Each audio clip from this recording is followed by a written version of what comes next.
And a good Tuesday afternoon to you. Welcome on in to Lunch with Claibs and Joe here on claibsonline.com. Driven by Munganess St. Louis Acura, powered by our friends over at Gray Bar. I'm Joe Roderick, joined alongside by Mike Claiborne up in Milwaukee. Claibs, are you at the Haunted Hotel? I am here at the Pfister, which is we've heard this for I think I've been coming here for over 20 years, and we always hear about the haunted thing. I've never seen it, never heard it. Although we had a guy one year, I told him, I said, listen, if you want to prevent the ghosts from coming in your room, do this. Turn your key this way and then turn it that way, and they'll never get in. So 2 days later, he realized I was messing with him. But anyway, I have not heard it. And it's a really nice place. It's not bad. It's old. I think it's a national landmark, but it's all right. It's all right. I mean, Mookie Betts wouldn't stay there. Mookie Betts. I know. Yachty wouldn't stay here either. Yeah. Yeah. There's some guys that won't stay here. And so we had to make 2 bus rides. One to go pick up the players who wouldn't stay here. Seriously. We dropped them off at the hotel after the game, and then we come here to the Pfister. How does that, I mean, just inside baseball type stuff. I mean, the team then just accommodates them, covers them for that. Like, how does that work for the day in the life of a baseball player? Well, what do you mean? As far as like they just say, okay, yeah, we got to buy Yachty's room at this hotel at the Yachty's staying at the Super 8. We got to go buy his room over there. Yeah, I mean, this is one of the few places. Now, there have been times where maybe the hotel was overbooked, and maybe the broadcasters and non-essential staff, what you would call, would be at a hotel nearby. But at the end of the day, we're normally in the same roof. And are there okay, of all the stadiums then, of all the towns that you have stayed in over the years, you have not experienced any kind of supernatural occurrences at the Pfister in Milwaukee? Has it happened at any other stadia or any other hotel that you've ever stayed in? No. You know what? We've had I know recently there was a flood. Somebody's bathroom exploded and guys had to move to another floor or whatever. But it's been pretty consistent. I don't really have any complaints. And Ernie Moore, who's our traveling secretary, does a phenomenal job of making sure that everybody's in a good position. And a lot of times now we have families that travel with us, not on our flight, but they will be in the same hotel. And it's a very awe-striking situation. I mean, dealing with all of these people. I think we're a party of 60 that may travel. And, everything is, it's done as well as I think it can be done. And you always ask other guys who play for other teams, how is it? And most of them say that Cardinals do it pretty, they do it in a good way. Lots of football discussion coming up later on in the show today. College football just kicked off. NFL getting ready to start 2 days from now. Claibs, you just spent the past weekend in New York. Cardinals and Yankees had a 3-game series over the weekend, and it just was another glimpse of a tease almost when you see what the Cardinals were able to do. Yeah. And Sunday, especially on Sunday, it's one of those games that Rammer and I have talked about many times this year, where you go, all right, hey, this is it, this is the turning point, and then they go out yesterday and come out flat the next day. Another bit of a dud. We're losing 9-3. Yeah. I'm not going to say I saw this coming, but I did see this coming, because when you go out and blow up somebody like you did on Sunday, it always comes back the next day you're flat. And maybe it's the travel, whatever. It was a family trip in New York. So now you're not with your family and all the other distractions that come with that. And then you focus on baseball. And we were just flat. Today, I think we're going to come out and play well. The thing is, that's who we are, though. I mean, we are what our record says we are. You could tell me, I mean, this year, I know it's not true, but I mean, if you were to tell me that the Brewers have swept the Cardinals every single game this year, I would believe that. I mean, that's really how it feels this year and last year. And you know what, Joe? You look at their lineup, you're like, how? Right. You look at the pitching, you wonder how. I mean, you look at the fact that they trade away Burns. Woodruff's been hurt all year. I mean, Yelich is hurt. Yelich is out. Yeah. I mean, I don't know how they're doing it. but I know they're having a pretty good year. And I tip my cap to him. Pat Murphy will be manager of the year of the National League. You look at the American League, Stephen Vogt will be manager in the American League. And I don't know how either one of those teams are doing it. Right. But So, you tip your cap to them. Don't take anything away from them. They've done a really good job in winning ball games. And they're tough at home, and they get it done. And they have the Cardinals number right now. And that compared to years past, where the Cardinals have owned the Milwaukee Brewers. I mean, we've clinched divisions, league championships, you name it. We've done it here in this ballpark in the past. But now this year, man, they're a good team. you look back at the weekend though in New York, and let's just focus kind of on Sunday. First off, news comes out over the weekend. Tommy Pham uh, kind of had a discussion with the Cardinals, and the Cardinals grant him his release. He's now member of the Kansas City Royals and eligible for the postseason roster with the Royals. But with that move, the Cardinals activate Jordan Walker, recall Jordan Walker from Memphis, Yeah. and tell him, hey, this is yours. You're starting from here on out every single game. It's yours, and go out there and I guess we'll see what we have for 2025. You add that to Luke and Baker being part of almost every day. You have Victor Scott II back in the lineup every day. Mason Wynn doing what he's doing all year, and it really seems like this final month of the season we're going to have a real good glimpse at what that 2025 opening day roster, opening day lineup might look like when all things are said and done. Yes and no, because if you look at what you have, you realize you don't have enough. And it really comes down to your corner infielders. I don't know what that looks like for 2025. Goldschmidt is going to be up. His contract's going to be up. And I like Luke and Baker. I don't think he's the answer. So how do you fix that position at first base? The outfield is going to be interesting. You're going to have Ciani. You're going to have Walker. I don't know who plays left field. I don't know if the left fielder is on this team right now. And granted, Newbar is getting a look. Victor Scott got a look. You know, who's the DH? Is it Burleson, or is he your first base? I mean, there's so many questions about next year that I don't think are going to be answered by what we see in this final month of the season. Not to mention, I mean, the Nolan Gorman experiment, that one too Yeah, is there that you is go. Hey, Joe, I'm gonna tell you something. Think about this. You and I were talking in spring training. They had him penciled in to be in the third spot in the lineup. Okay. between Goldie and Arenado. Yeah, Yes, and none of that worked out. it did not work out. And I don't know Two, what his three, future four. is. Nope. Yeah, I and mean, this is a guy who everybody's enamored by his power, but then when you look at the other elements, okay, he's a walking strikeout. I thought he was out of shape. He was not as good of a defender as he was at the beginning. His confidence was shaken. I mean, this is a guy that probably needs to start all over again. And I think one of the problems that you have, and I see it more in the game now, everybody has their own personal guru in the off season that's working with, or maybe talking to him during the season. And maybe the fact there are just too many people in your ear that you can be confused, and therefore you're not getting anywhere. And I'm not singling Nolan Gorman. I think that happens to a lot of players. And how you fix that, I don't know, other than maybe the organization needs to talk to whoever this person is working with and make sure they're on the same page. I want to go back to what you just said about Nolan Gorman and with maybe he needs a fresh start.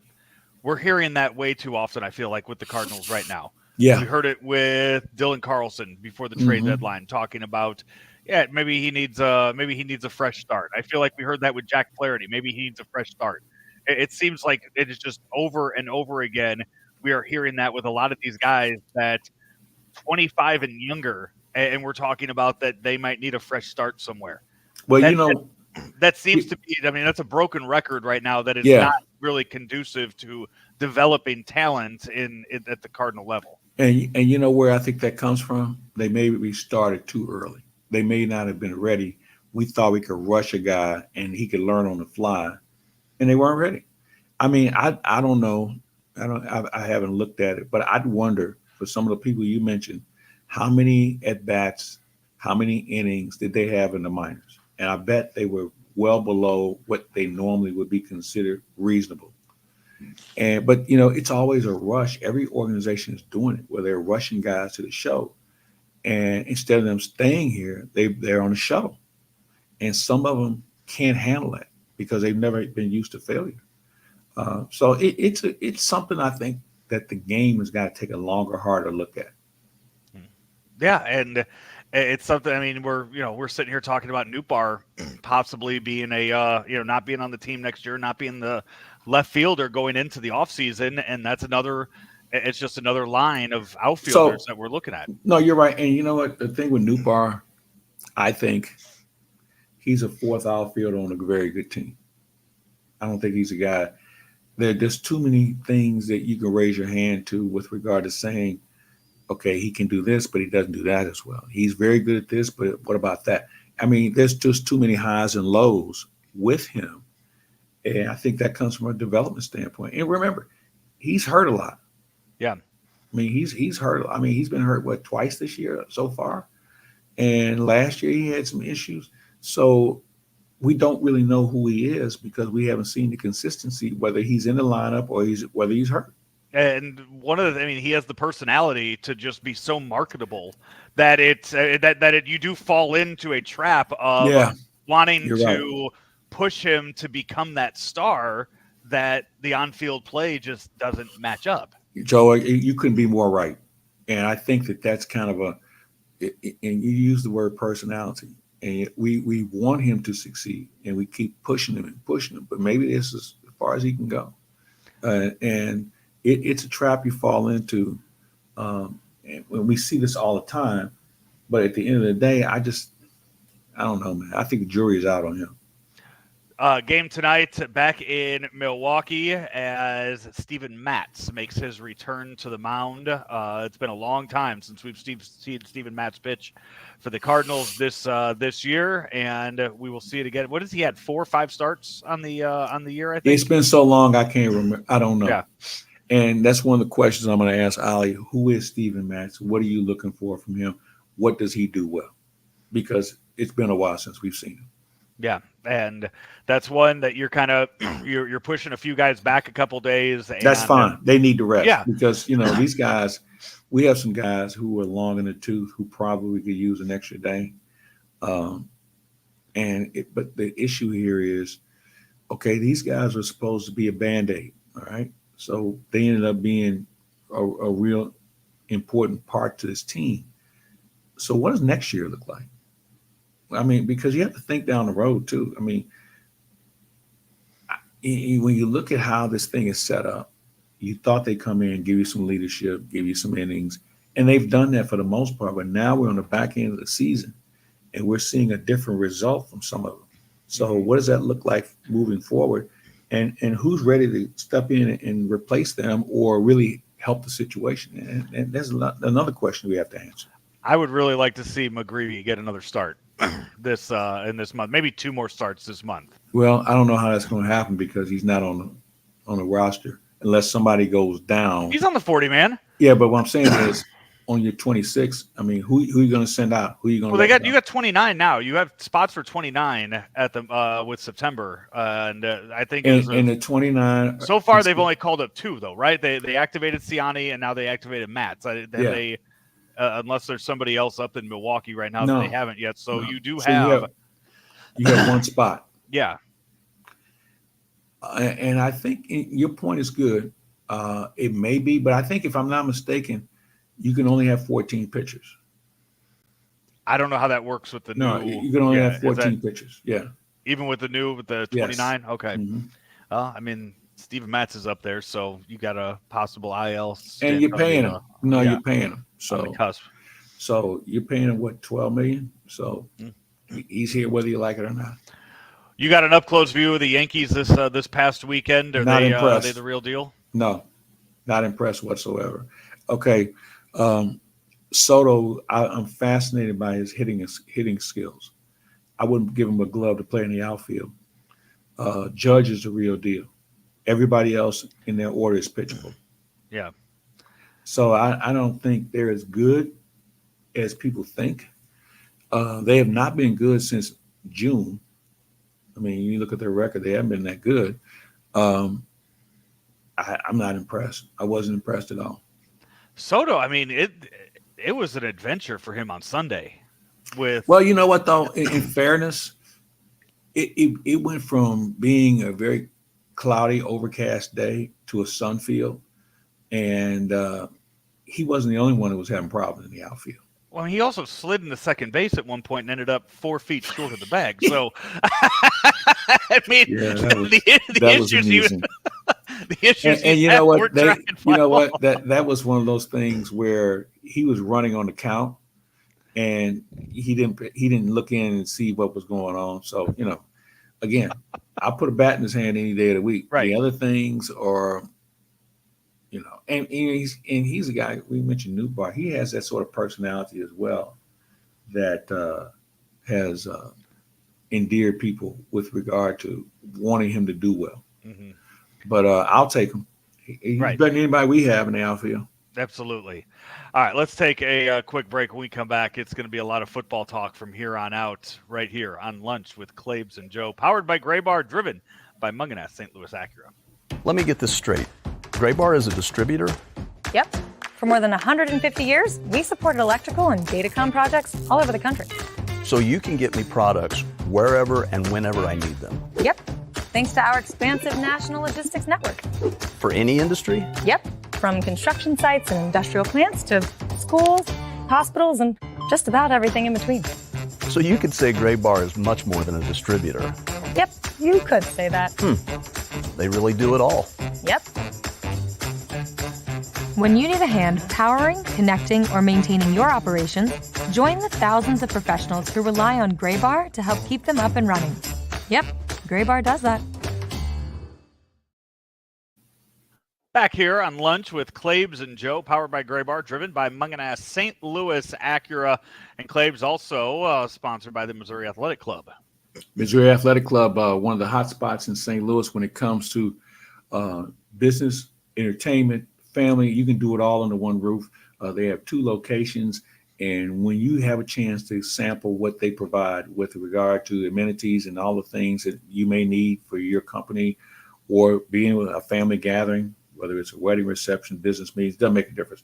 They do it as well as anybody. They've been around as long as anybody, and they have an understanding of what you need. And some of the other things that they provide is having the opportunity to play multiple golf courses in the area. They have reciprocals with different other operations, not just in St. Louis, but around the country, basically around the world. So if you are sure this is something you want to do, I would start with the MAC and just see all the other things that they can provide for you, your family, and certainly your business. Claibs, the college football season was in full swing this past Saturday, actually this whole weekend, really Thursday, Friday, Saturday, Sunday, and ended with another game last night. So it's if you're exhausted from college football, we don't blame you for every game that was on TV. Let's start though all the way back to Thursday, if we can remember it, and with a huge win to kick off their season over Murray State. Kind of the game you just expected. They went out, they scored a lot of points, defense looked good, and it's not one that we could sit here and say that they're going to win the national championship after it, but it's a win. They went out and won it exactly the way they should have. Well, yeah, and I think you said it best, the way they should have. As you know, I'm not a big believer in having too many blood donors on your schedule. I think you probably ought to start off with at least one. And if it's me, and if I had 3 non-conference games, one would be a blood donor, another would be a regional rival. Maybe you play Iowa or Illinois or someone like that, or Kansas. And then the third one should be one that's in a conference comparable.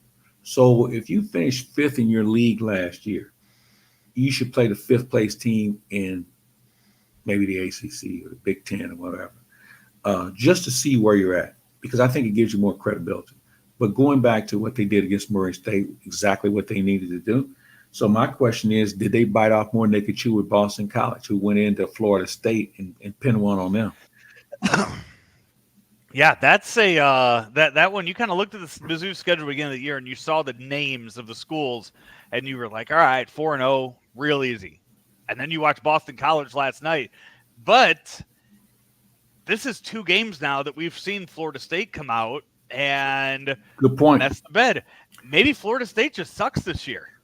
And you know what? And that's why you and I have talked about this countless times about rankings. I don't believe in any of this until we get to October because you don't know who you are. I mean, think about the transfer portal and all the other things that have come into play. You really don't know who you are. You're playing against names, not teams. And that's and just like we just talked about, Florida State. Florida State, traditionally they've been very competitive. They're not very good, plain and simple. LSU, I'm seeing Brian Kelly, lose his marbles over losing to Notre Dame. I mean, losing to USC. And again, because it's the portal has done this. Okay, guys move around, but there's a question. Why do guys move? Is it because they're not playing enough? Is it character? Is it they don't get along with coaches? Now it's just money. Now it's money. I mean, yeah. And so, but the thing is, schools, if a guy's very valuable, you find a way to keep him. And Nick Saban said it best, you can spend $20 million on football roster, but if you don't spend it with the right people, you're going to be shit out of luck. Mm-hmm. And I think we're seeing that in being able to assess who these players are and what they can actually do for you and your program. And I think in the situation with Florida State, their season is over already. Okay, they got nowhere to go. They could win out, and nobody's going to take them for granted. I mean, take them for real. And that's unfortunate. We're not even in the middle of September. They already have 2 losses, and 2 losses of teams they were supposed to beat, and they didn't. So yeah. I just think that this year's college football season, there's going to be a good coach that's going to get fired. There's going to be a team that's going to come out of nowhere. It's going to find themselves in postseason. And there's going to be a traditional team that we expect to be in postseason that's going to be watching this thing on TV. And that might already be Florida State, but chances are it's going to be an SEC team that, like an LSU, who, that's a big loss to USC to kick off your season. And, but you know what, though? In fairness, at least they played somebody that was a legitimate program. Right. Compared to playing, who knows you State. I mean, yeah. You know what? That loss is when you look at it, okay, it's USC and Lincoln Riley's a good coach, whole 9 yards, they have good players. Think about if Missouri had lost to Murray State. Right. That would be more devastating. So I think you can survive losing to USC compared to losing to Murray State or Boston College. This past weekend, Luther Burden with 4 receptions, 49 yards. Honestly, I was a little surprised he had that many catches in the game. We've seen in previous years, last year for certain, he was almost quiet. I mean, he was almost non-existent those first few games. And then when they got into SEC play, that's when he exploded. It was kind of like they were holding off on the playbook. I agree. Then, so I was surprised that he got at least 4 catches the other day in that one. Yeah, I agree with you. On the opening drive, you're done. All right. Yeah. I mean, you know what? This is something you saving him for when it really counts. Mm-hmm. And while they won't admit it, that was a pretty vanilla offense that they ran. They didn't show anybody anything that's going to make them, for the video for the next opponent, they're like, this is pretty vanilla what they're doing. And I think what you'll see is gradually you'll see certain plays be inserted. I would be willing to venture that Missouri is already 4 games ahead as far as their game plans are concerned and what they want to implement, especially after they see their opponents. So they put Murray State on the schedule because they didn't have to show them anything. They just came out and they outmanned them and outgunned them with basic stuff. And that's gonna be the same for Buffalo this weekend too. See, I don't get that one. I don't. Why are you playing Buffalo? What's the purpose here? Right. And that's why you'll have some people who will not take Missouri serious because of the Buffaloes. And other teams have teams like that on their schedule. But Missouri should be better than that if they want to be considered a credible program. And I think they are. But I just think overall it's one of those situations where Buffalo does not help your your credibility with regard to the program and where you want to go as far as postseason and rankings are concerned. Yeah, and we've looked at it ahead. I mean, I have it in front of me now. Like their future non-conference schedules, they're not challenging themselves right now with that, and that's something that needs to change with this new era. Yeah. That's in. So you know what they can do, and I know they always talk. Well, we schedule these games so far. Well, you can cancel them. You can buy them out. Mm-hmm. You're making enough money now where if you need to buy out somebody to get a better game on the schedule, then maybe TV will help contribute to your schedule. Then you do it. So I don't buy that argument. Well, we already had it on schedule. And I'll tell you why. Think about when a new coach comes to a university. There's always a game they take off the schedule because he's a new guy.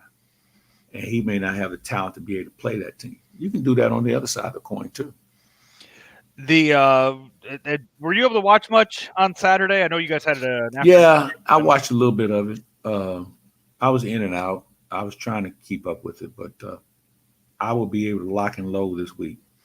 Who was most impressive? Was there anybody that jumped out at you most impressive this past weekend? And I'll tell you why. Because I think A, look at the schedule and who you're playing. Mm-hmm. B, new faces and new places. And C, this was more of a feeling out process. This was something to accommodate TV games starting at the end of August. When people haven't even started classes yet, you're already playing games. So I think it takes another 2 weeks before. And now, granted, there's going to be some marquee games on the schedule. Is it Texas going to Michigan? You're going to have a handful of those games that you want to pay attention to. But overall, they're all going to be, as we mentioned, blood donors or fact-finding games where you just want to save yourself for league play. And then there'll be one mid-season non-conference game that you'll have that, will be on the marquee that you want to be ready for. But other than that, I think right now we're just kind of feeling each other out. Watching the Texas game this past week, they blew out Colorado State in their opener 52-0. But in that one, two of the things that I enjoyed watching, Arch Manning got in the game late, and he looked like the real deal, but I'm sure it was against the second or third string. Well, let me ask you a question. I'm glad you brought him up because I wanted to talk about him. Is the guy in front of him that good? He's a Heisman candidate right now. Quinn Ewers is considered to be one of the top players in all of college football this year. Yeah, but you know what? Didn't somebody recognize that before Arch Manning decided to go to Texas? That I don't know. Because he's wasted a year, if not two, watching another guy who most people would not have been able to tell you much about. Okay. He didn't go to Texas with the fanfare that Arch Manning had. But right. Yet and still he's there and decided to come back. And I'm trying to figure out, is he that good? Or is Arch Manning not ready to play at that level? Because especially in the portal era, you would have thought, well, hey, hell, I want to play. And I know he's like being this guy that doesn't want to get too much in the NIL and all that. He wants to just go play football. He's not playing. And I don't know why this guy, yours, is considered that good. I mean, because nobody ever heard of him before he got to Texas. Both Eli and Peyton didn't play much at all their freshman year. They got into a couple games, threw a couple passes. Mm-hmm. Both Peyton and Eli also stayed all 4 years. Neither one rushed themselves out. Neither one came. They stayed through their senior year, and that was something they were talking about on the broadcast too. They were talking about Arch Manning and the fact that he didn't play much at all last year and got to play a little bit this year.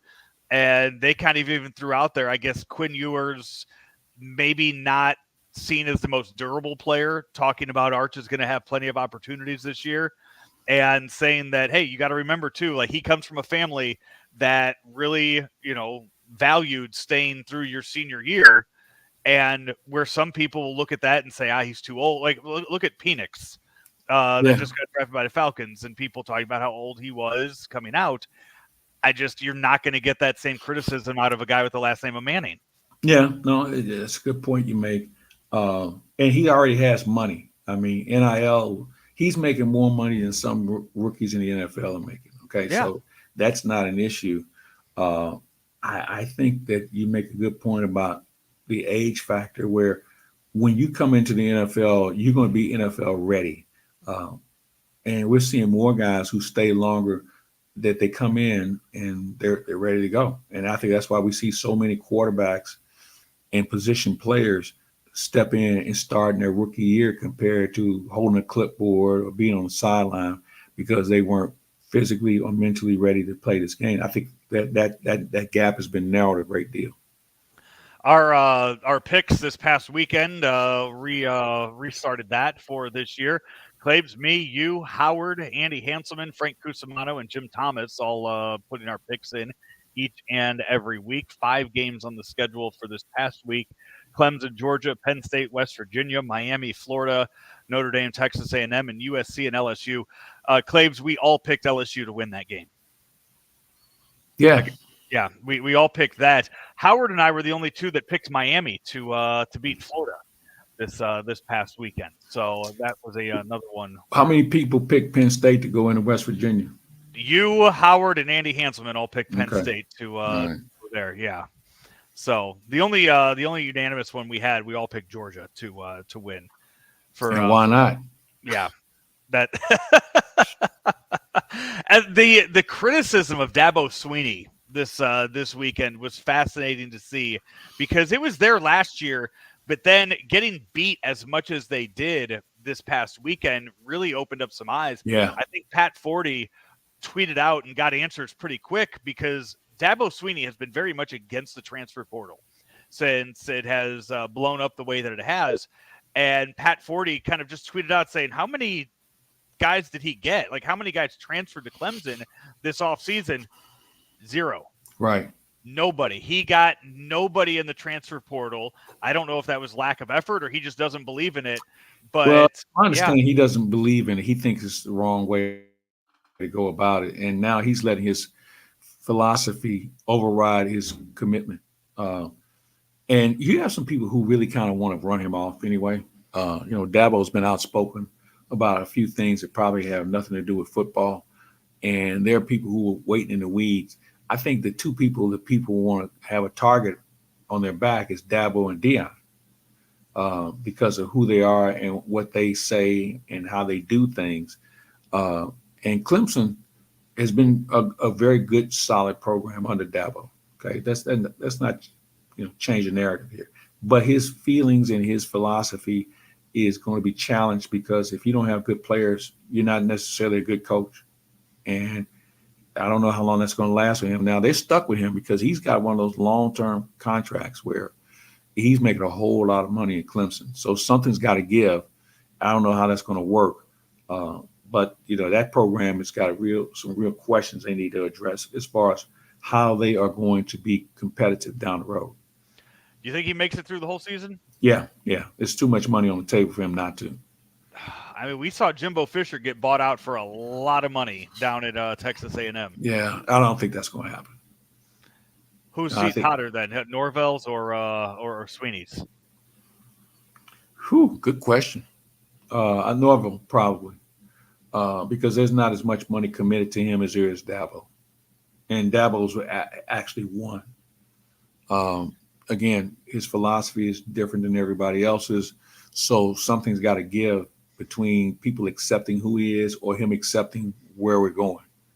With Norvell, there's a lot of guys out there who would be very good at the Florida State. The fact that they didn't get in last year, and some would say, well, your schedule was weak or whatever, does not help his situation. But I think he will get through this year, and maybe it's not going to be the season that he wanted it to be, obviously losing 2 games early, but I think he's got another year. I think he'll survive for this year.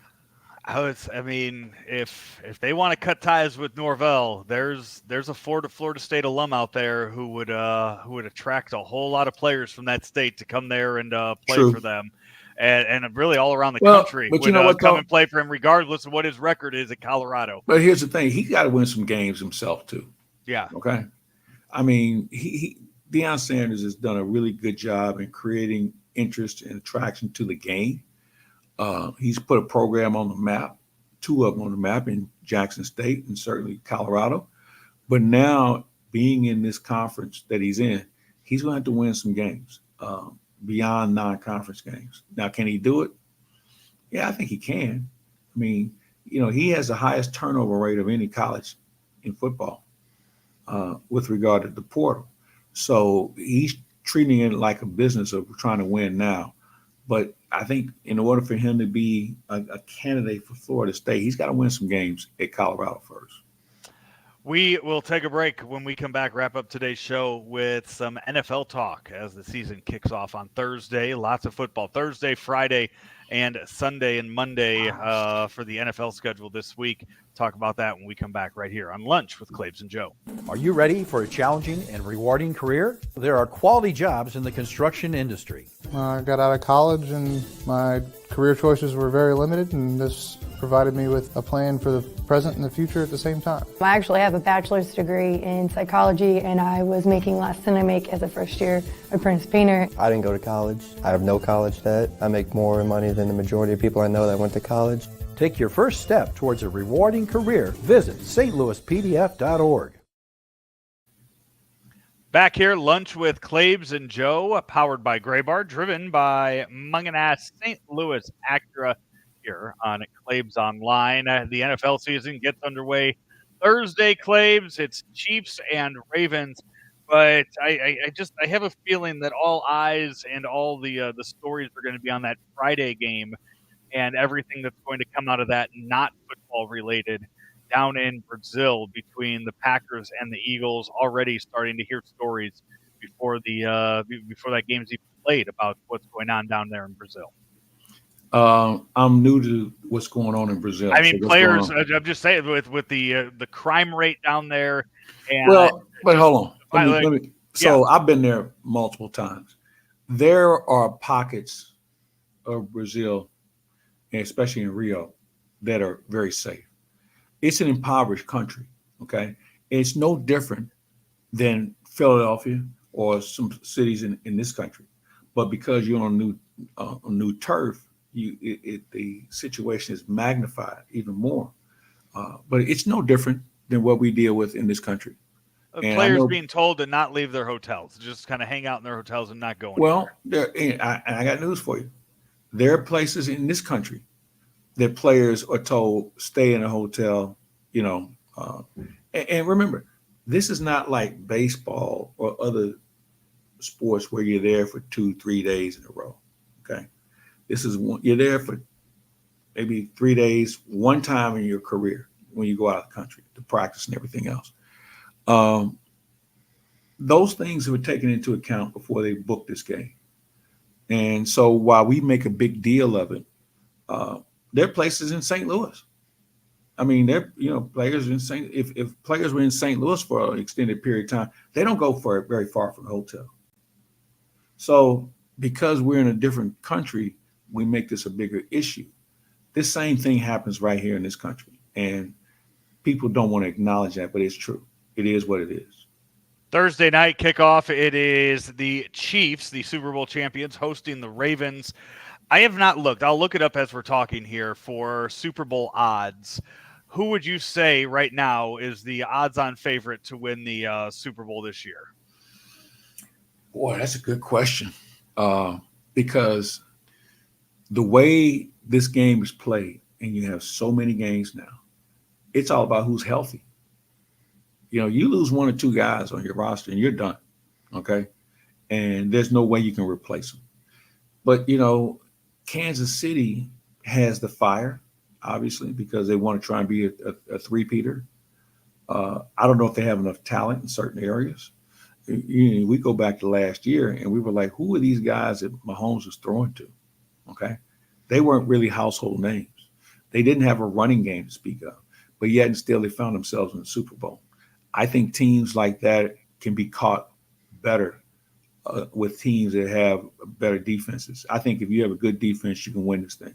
So with that said, I think Baltimore is a team that's primed to move up the ladder. I think Buffalo will take a step back from the AFC side. On the NFC side, you would think San Francisco, but Yeah. Trent Williams apparently agreeing to a deal today, so ending his holdout, and he will be available for the Monday night game against the Jets. Well, I got news for you. If he didn't play, they had no chance because in my opinion, Trent Williams is the last of the old school left tackles who can run, block, and pass pro. You look at these guys today, a lot of these guys can only do one or the other. They can't do both. And that's because the game has changed as far as the techniques that are taught. But yeah, he was he's more important to that team than Brock Purdy is, in my opinion. So I would put them in the hunt in the NFC. I will tell you, so Chiefs and 49ers right now are tied odds-on favorites, Vegas odds for winning the Super Bowl. Ravens sit at number 3, and I can't wait to see how they work Derrick Henry and Lamar Jackson into that offense and the fits that they are going to give offenses or defenses in the front 7 of some of those defenses trying to read some of the things that they're going to be able to do with their legs. Well, you know what? You're spot on. I'm of the belief that as a defense, you're gonna get tired of tackling both those guys. Yeah. If they can throw the ball a little bit more, then all of a sudden you got a lot of man-on-man situations where you can't double anybody because you have to have people accountable all over the field. So it's gonna be interesting to see. And I wouldn't be surprised if they got to the Super Bowl. I mean, they have all the components. They have good coaching. They have very good special teams as well, and their defense is very solid. You just touched on 2 examples on offense that's going to make everybody think twice. The last year was the Lions that kind of came out of nowhere, surprised a lot of people, made it to the NFC Championship game. I don't know who that is in the NFC this year. Out of the AFC, I think it's the Packers. They wouldn't surprise people the way the Lions did last year, though. Yeah, I think somebody in that division. But the Bears are maybe a year away. But I think the Packers are the team that's going to compete with the Lions as far as that name team that we weren't looking for. Yeah, but at AFC though, I think that team's the Texans. Yeah. I think you look at where coaching wise, what they have defensively and how good they were defensively. And then they loaded up on offense as well. So you're right.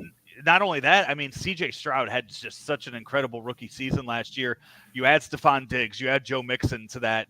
That Texans team might go out there and steal one of those top 2 or 3. I mean, they might be that top 2 or 3 seed. I don't know if they. I mean, you look at in their division, what do they have? I mean, you have the Colts, the Titans, and those Texans. Who else they got in the South there with the Jaguars? Yeah, they might rack up a lot of wins within their division and put themselves in a real good spot. Yeah, you know what? That's as competitive of a division, that in the AFC Central with Pittsburgh and Cleveland and Cincinnati, Baltimore, there's some very competitive divisions. And the question is, how many wins will it take to get in the playoffs? Because you might have a team that has 10 wins. I don't think you can get in with 9. But it's going to be a battle, man. I think this season for the NFL, it's already a captivating sport. I think this year everybody feels like they're in play. Claibs, we've talked about this a few times the past few weeks leading up to the NFL season. When you look at teams and you just say they have no shot, absolutely no shot at doing anything. And I know we've talked about the Raiders a lot when it comes to that. Claibs, who do you think the worst chances, the worst odds to win the Super Bowl are in 2024, 2025?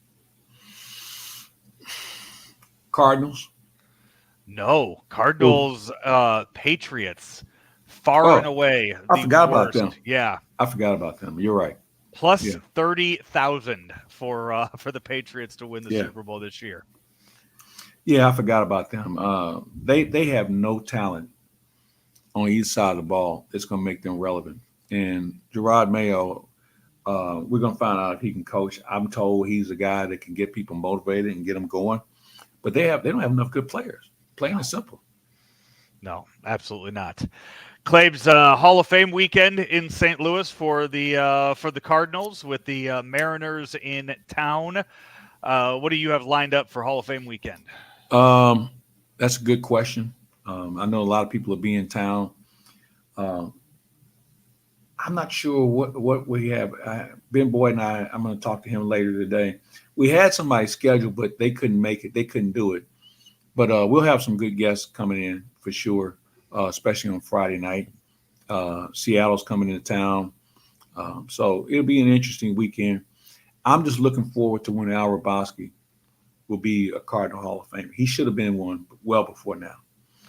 When you think about his career, what he's done as a broadcaster, what he's done as an ambassador, he should be a guy should be in the Cardinal Hall of Fame. And it's no disrespect to the guys that are going in this year. I watched him play with the exception of the Whitey Kurowski, but the other guys are good players as well. So it's going to be a festive weekend, and hopefully fans will have a chance to come out and celebrate Cardinal history. Matt Morris, Whitey Kurowski, Dave Duncan, all going into the Cardinal Hall of Fame this weekend. Celebrated all weekend long, but that taking place Saturday at 3 p.m. Out there at the Busch 2 infield stage, crossover at Ballpark Village. So for those people that want to head over there before the Cardinal game and see the ceremony, you can do that on Saturday afternoon for that. Claibs, anything else lined up for the week? When do you guys? No. When is this? 3 games? Is this 3-game or 4-game series? You guys 3 off games. on Thursday? Or you play on Thursday? Yeah, we're off on Thursday. 3-game series. Off on Thursday. Okay, so play tomorrow, then come back for that. We need to get 2 out of 3 some from big news Milwaukee. coming your way. Yeah, hopefully big news coming your way too for Claibs Online as the week goes on as well. Stay tuned. I would suggest to our people stay socials tuned for that. Until then, he is Mike Claiborne. I'm Joe Roderick. This has been another edition of Lunch with Claibs and Joe, powered by Gray Bar, driven by Munganast St. Louis Acura here on Claibs Online. Munganast St. Louis Acura is making room for the 2025 MDX, so that means great deals for you on the 2024 MDX. We have over 100 2024 MDX models in stock, and you get financing as low as 3.9% for up to 60 months. Or you can lease a new MDX for just $559 per month for 36 months. Or get the MDX technology model for just $589 per month for 36 months. Munganast St. Louis Acura, better than ever for you.